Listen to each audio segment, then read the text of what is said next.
तो आज बात करते हैं कि चाइना में जॉब्स अलाउ हैं कि नहीं। आमतौर पर जो स्टूडेंट स्कॉलरशिप्स पे होते हैं उन्हें जॉब्स अलाउ नहीं होती, उनके लिए रूल स्ट्रिक्ट होते हैं, जबकि जो स्टूडेंट सेल्फ फाइनेंस्ड प्रोग्राम्स में होते हैं उन्हें जॉब्स अलाउ होती हैं कुछ कंडीशंस के साथ। लेकिन ये हर यूनिवर्सिटी में सेम नहीं होता। कुछ यूनिवर्सिटी स्कॉलरशिप स्टूडेंट्स को भी पार्ट टाइम जॉब्स अलाउ कर देती हैं, जबकि कुछ यूनिवर्सिटीज़ नहीं करती।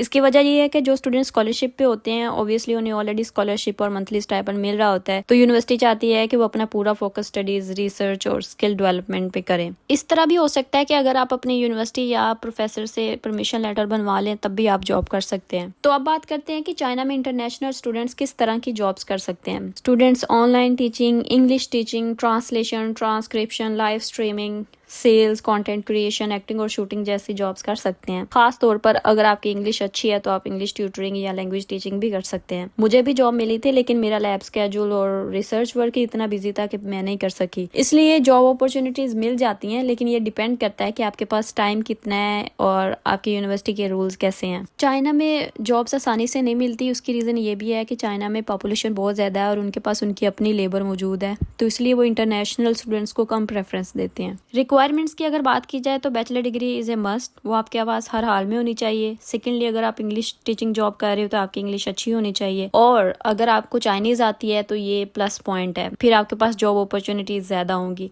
लेकिन अगर आपको चाइनीज नहीं आती, एटलीस्ट बेसिक होनी चाहिए, बेसिक चाइनीज आनी चाहिए आपको।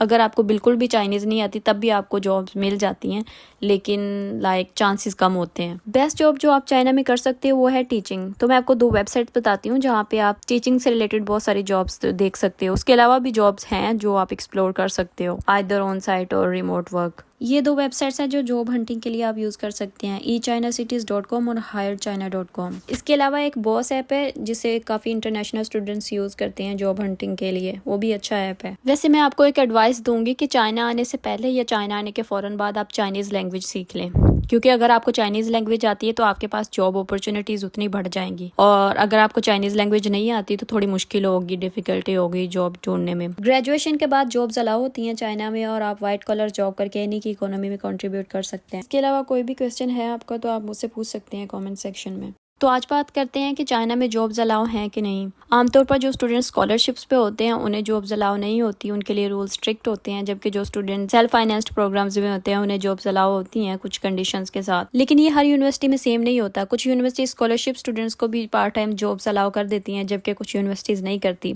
इसकी वजह ये है कि जो स्टूडेंट स्कॉलरशिप पे होते हैं ऑब्वियसली उन्हें ऑलरेडी स्कॉलरशिप और मंथली स्टाइपेंड मिल रहा होता है, तो यूनिवर्सिटी चाहती है कि वो अपना पूरा फोकस स्टडीज, रिसर्च और स्किल डेवलपमेंट पे करें। इस तरह भी हो सकता है कि अगर आप अपनी यूनिवर्सिटी या प्रोफेसर से परमिशन लेटर बनवा लें तब भी